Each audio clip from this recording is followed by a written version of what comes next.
On Chof, the birth date of the Rebbetzin, in the year Tavshin Memches, just after a month after the Histalkus, the Rebbe launched Mivtza Yom Huledes, asking each of us to celebrate our birthdays.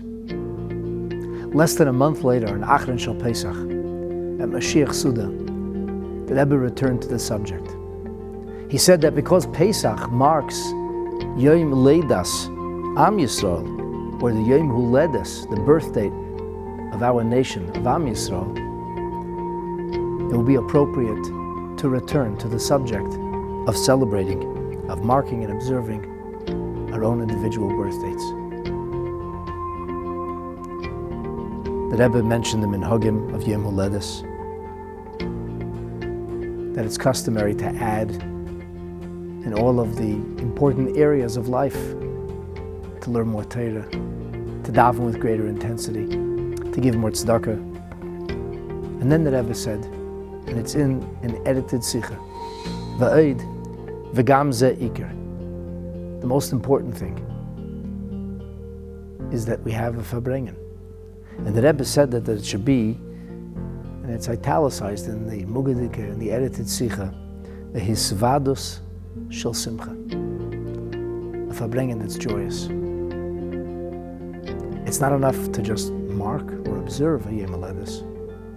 It has to be done with joy. In the Sikha, the Rebbe goes on to make the case.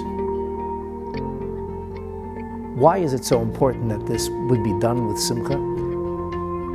And where is the makar, where is the origin or source that from a Torah perspective, we're obligated to observe this day with simcha?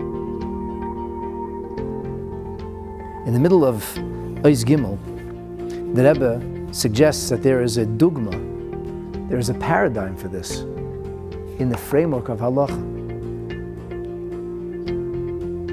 The halacha is that if a miracle, if a nes happened to you,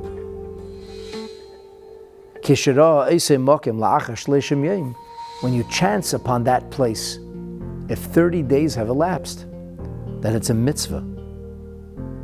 In fact, it's incumbent that you take the opportunity to make a bracha. She'asa nes b'mokem hazeh.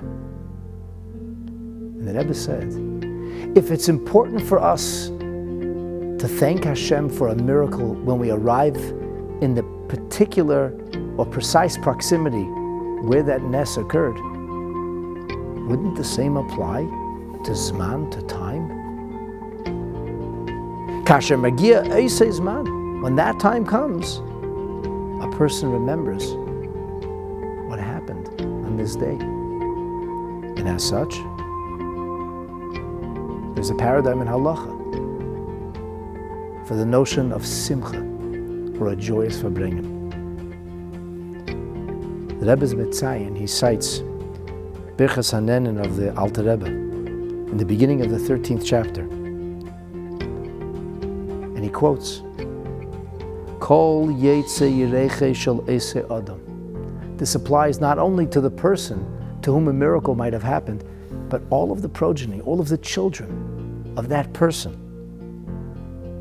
would have the same responsibility, chayovim heim. They would be obligated, ad seif kol haderes, until the end of all time. Kishadoyim hamakim. Tayrich Sivan. It's 30 days before Chof Ches Sivan, the day in which we observe B'simcha, the incredible nes of the Hatzalah of the Rebbe and the Rebbetzin. It doesn't require much imagination for us all to understand that the escape from war-torn Europe and the fires of the Holocaust was a nes.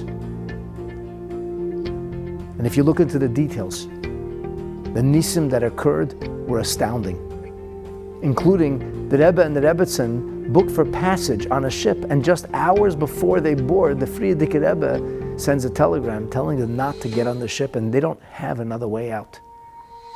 And that ship was captured by the Italians. The Rebbe and the Rebbetzin set sail from Lisbon on the last ship that left Nazi-occupied Europe. Chof Sivan is a day in which we are all obligated to thank the Rabbi Shalom for the incredible Nes HaHatzalah. This year marks 80 years for Chof Sivan. Around the world, many Chassidim are starting to stir, to think and to prepare to celebrate Chof Sivan properly. Dear Chassidim, this is a very special date, and it behooves all of us to observe it b'simcha. Misha Tarach be'erev Shabbos, Yechel b'Shabbos.